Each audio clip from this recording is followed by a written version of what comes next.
जय हिंद दोस्तों, आप सभी का ओबराय स्टडी में स्वागत है। तो हम लोग ये रिवीजन सीरीज कर रहे हैं। इसमें आप जो भी 2-3 घंटा में पढ़ते हैं उसको इससे 10-15 मिनट में आप किसी भी समय रिवीजन कर सकते हैं। जब भी कभी पढ़ने का मन नहीं करे या किसी भी टाइम आप इसे यूज में ला सकते हैं। ये वीडियो आपके लिए काफ़ी हेल्पफुल हो सकता है। तो देखिए, हम लोगों ने कल जो पढ़े थे उसको 2-3 मिनट में पहले रिवीजन करते हैं। बताइए क्वेश्चन, दांडी मार्च कब हुआ था? दांडी मार्च हुआ था 12 मार्च 1930 को प्रारंभ हुआ था। और बताइए इसमें कितने अनुयायियों ने भाग लिए थे? तो 78 अनुयायियों ने भाग लिए थे। 78 कहीं कहीं 80 भी देता है। बताइए सविनय अवज्ञा आंदोलन कब हुआ था? सविनय अवज्ञा आंदोलन 1930 में हुआ था। सविनय अवज्ञा आंदोलन में कश्मीर के क्षेत्र से कौन भाग लिए थे? खान अब्दुल गफ्फार खान लिए थे। और खान अब्दुल गफ्फार खान को क्या कहा जाता है? खुदाई खिदमतगार कहा जाता है। इन्होंने कौन सी संस्था की गठन की थी? खुदाई खिदमतगार संस्था की गठन की थी। और कौन सी सेना का गठन किया था? तो लाल कुर्ती सेना का गठन किए थे। और ये सीमांत गांधी कहा जाता है किनको? तो खान अब्दुल गफ्फार खान को सीमांत गांधी कहा जाता है। और दक्षिण भारत से सविनय अवज्ञा आंदोलन का नेतृत्व किसने किए थे? चक्रवर्ती राजगोपालाचारी ने किए थे। और इस आंदोलन में सरोजनी नायडू ने भी भाग ली थी। उस सरोजनी नायडू ने बांद्री सेना किसके लिए गठन किया था? लड़कों का बांद्री सेना था और लड़कियों का मंजरी सेना था। बताइए गांधी इरविन समझौता कब हुआ था? गांधी इरविन समझौता को दिल्ली समझौता भी कहा जाता है। इसका गठन कब हुआ था? 5 मार्च 1931 को। दिल्ली समझौता के नाम से भी इसे जाना जाता है। बताइए कि इसका सांप्रदायिक पंचांग को इंग्लिश में क्या चीज कहा जाता है? कॉमनल अवार्ड कहा जाता है। कॉमनल अवार्ड कहा जाता है। और बताइएगा नेहरू रिपोर्ट, यानी मोतीलाल नेहरू ने नेहरू रिपोर्ट लाए थे। कब लाए थे? 1928 में। 1928 में जिसमें क्या चीज़ की मांग किए थे? डोमिनियन स्टेट के मांग किए थे। उसके विरोध में जिन्ना ने क्या चीज लाया था? 14 सूत्री जिन्ना फार्मूला। उसके बाद जवाहरलाल नेहरू जी के द्वारा किया गया था लाहौर अधिवेशन। 1929 में लाहौर अधिवेशन हुआ था और इसमें पूर्ण स्वराज की मांग की गई थी। यह 1929 में हुआ था। पहली बार 26 जनवरी को स्वाधीनता दिवस मनाया जाने लगा। उसके बाद बताइए इसीलिए संविधान बनकर तैयार हो गया था 26 नवंबर 1949 को। और संविधान दिवस मनाया जाता है 26 नवंबर 1949 को संविधान बन के तैयार हुआ था और उसको लागू किया गया था 26 जनवरी 1950 को। क्यों? क्योंकि उस मतलब पहले से ही 26 जनवरी को मनाया जाता था स्वाधीनता दिवस, इसीलिए। तो चलिए आज का सेशन स्टार्ट करते हैं। सबसे पहले समझेंगे गोलमेज सम्मेलन। गोलमेज सम्मेलन यह लंदन में हुआ था। यह लंदन में हुआ था गोलमेज सम्मेलन। और प्रथम गोलमेज सम्मेलन हुआ था 1930 से 31 के बीच में। दिसंबर 1930 में स्टार्ट हुआ था और जनवरी 1931 तक चला था। और तो इसमें प्रथम गोलमेज सम्मेलन में किसी ने भाग नहीं लिया और कांग्रेस ने भाग ही नहीं लिया। मतलब भारत से कोई नहीं गया था, कांग्रेस भी भाग नहीं लिया। जिसमें क्योंकि गांधी जी सविनय अवज्ञा आंदोलन कर रहे थे। और दूसरा गोलमेज सम्मेलन हुआ 7 सितंबर 1931 को। दूसरा गोलमेज सम्मेलन कब हुआ था? 7 सितंबर 1931 को, जिसमें वहाँ लंदन के प्रधानमंत्री उस समय मैकडोनल्ड था। मैकडोनल्ड ने सांप्रदायिक पंचांग की मांग की थी। इसलिए गांधी जी ये गोलमेज सम्मेलन से उठकर इंडिया वापस आ गए थे।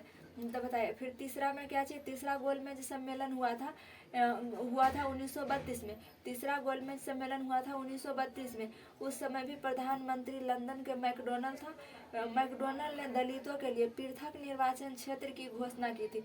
इसमें पृथक निर्वाचन, सांप्रदायिक का मतलब होता है पृथक निर्वाचन ही होता है।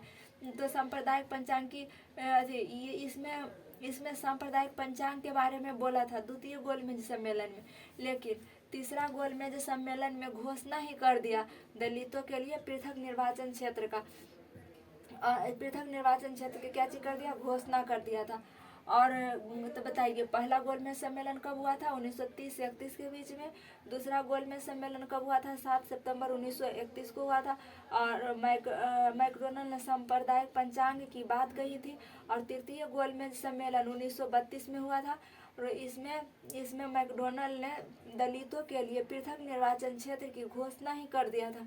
और तेज बहादुर सप्रू और प्लस भीमराव अम्बेडकर, इन दोनों के सहयोग से जब तृतीय गोलमेज सम्मेलन में ये घोषणा कर दिया, उस समय गांधी जी पूना के यरबदा जेल में थे। पूना के यरबदा जेल में थे। इस घोषणा के कारण गांधी जी ने पूना के यरबदा जेल में ही अनशन पर बैठ गए। यानी अनशन का मतलब होता है खाना पानी छोड़कर बैठ जाना। ये भूखे बैठ गए, अनशन पर बैठ गए। उसके बाद अनशन पर बैठने के बाद ये तेज बहादुर सप्रू और मदन मोहन मालवीय के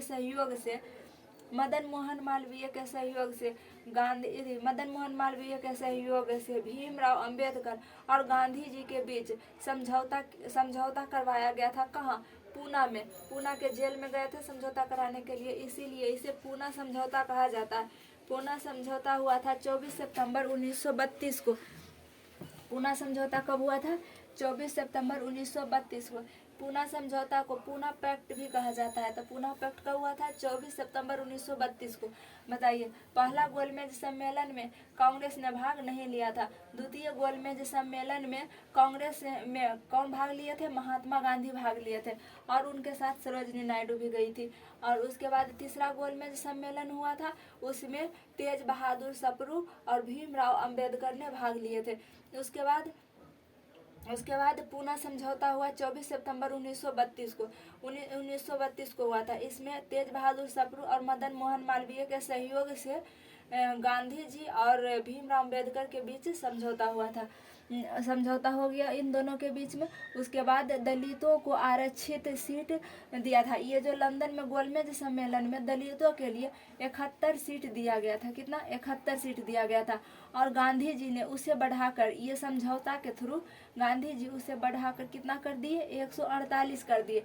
148 सीट, 71 सीट के स्थान पर कितना कर दिए गांधी जी? 148 सीट। लेकिन ये अंग्रेज जो था वो पृथक क्षेत्र दिया था, यानी अलग क्षेत्र दिया था। लेकिन गांधी जी संयुक्त क्षेत्र दिए थे ताकि बाद में कुछ समय के बाद वह अलग देश की मांग न करे। इसलिए गांधी जी संयुक्त क्षेत्र देना चाहते थे।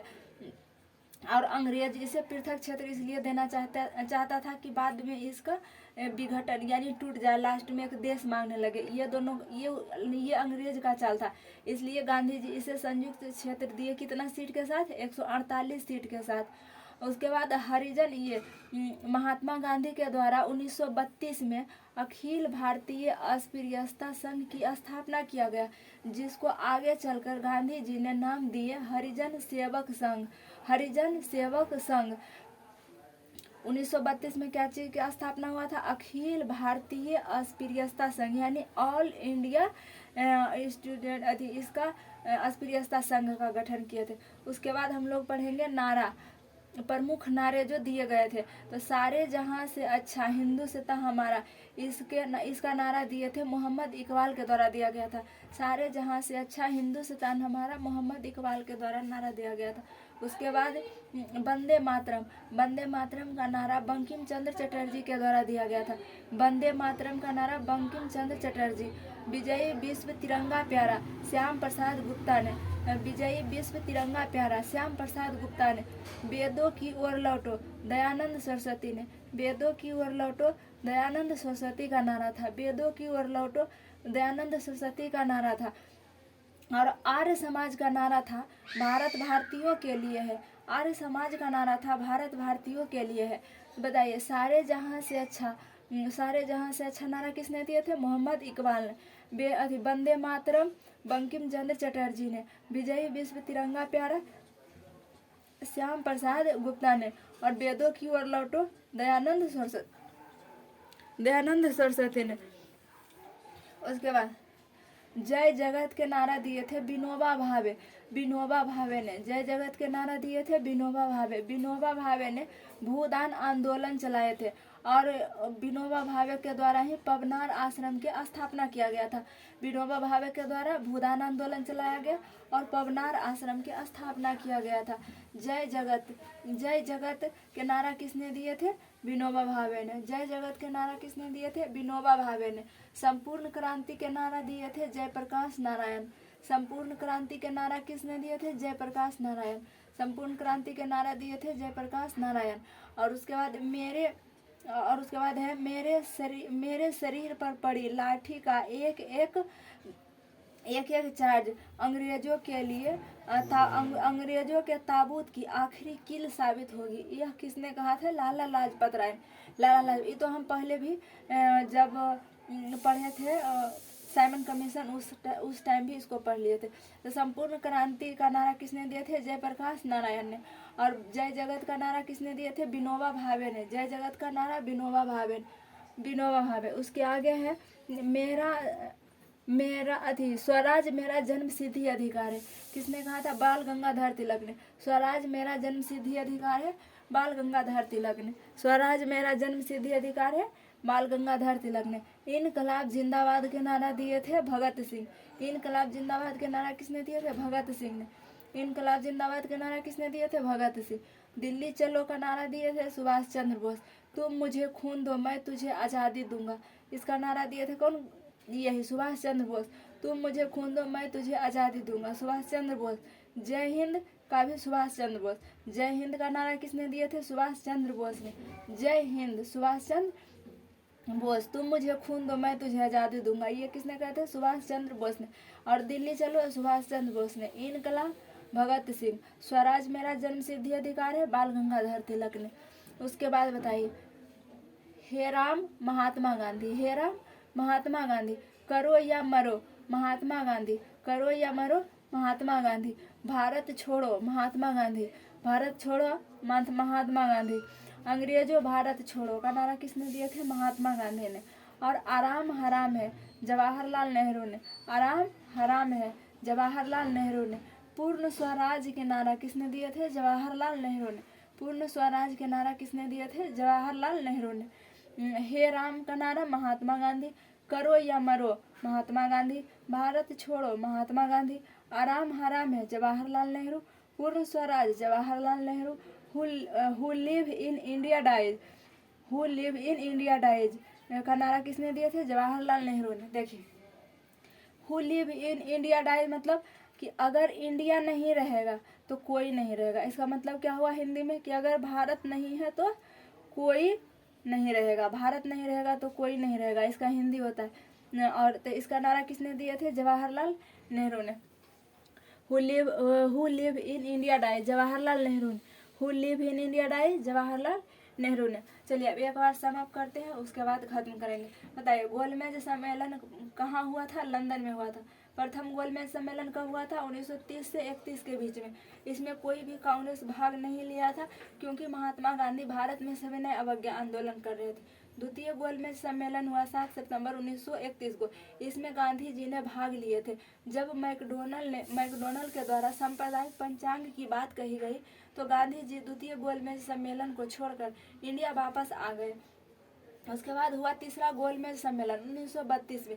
इसमें मैकडोनल्ड जो था वहाँ के प्रधानमंत्री मैकडोनल्ड ने दलितों के लिए पृथक निर्वाचन क्षेत्र की घोषणा ही कर दिया। तो जब इस तृतीय गोलमेज सम्मेलन में भाग लिए थे तेज बहादुर सप्रू और भीमराव अम्बेडकर ने। जब मैकडोनल्ड ने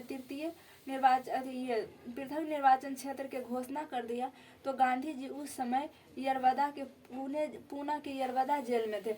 उसी समय गांधी जी ने अनशन पर बैठ गया और अनशन पर बैठने के बाद तेज बहादुर सप्रू और मदन मोहन मालवीय के सहयोग से गांधी जी भीमराव अम्बेडकर और गांधी जी के बीच पूना समझौता करवाया गया, जिसे पूना पैक्ट भी कहा जाता है। कब हुआ था? 24 सितंबर 1932 को। गांधी जी ने इस समझौता के तहत गांधी जी ने दलितों को आरक्षित सहित 71 के स्थान पर 148 सीट दिए, संयुक्त सीट, मतलब वो दिए, अंग्रेज दिया था पृथक क्षेत्र और गांधी जी दिए थे संयुक्त क्षेत्र। गांधी जी ने 1932 में अखिल भारतीय अस्पृश्यता संघ की स्थापना किया, जो आगे चलकर हरिजन सेवक संघ कहलाया।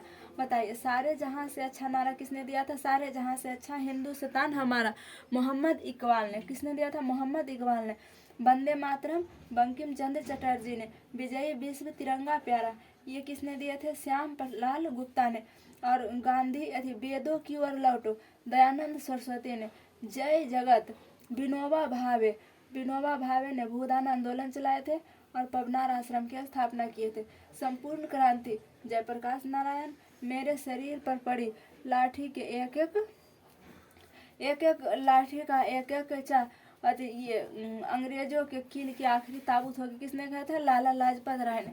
और मैं स्वराज मेरा जन्म सिद्धि अधिकार है, बाल गंगाधर तिलक ने। इनकलाब जिंदाबाद, इनकलाब जिंदाबाद के नारा दिए थे भगत सिंह ने। दिल्ली चलो, सुभाष चंद्र बोस ने। तुम मुझे खून दो, मैं तुझे आज़ादी दूंगा, सुभाष चंद्र बोस ने। जय हिंद, सुभाष चंद्र बोस। हे राम, महात्मा गांधी। करो या मरो, महात्मा गांधी। और उसके बाद भारत छोड़ो, महात्मा गांधी। आराम हराम है, जवाहरलाल नेहरू। पूर्ण स्वराज भी, Jawaharlal Nehru. Who live in India dies, Jawaharlal Nehru. I hope ये वीडियो आप लोगों को समझ में आएगा। मिलेगा नेक्स्ट क्लास में, तब तक के लिए जय हिंद।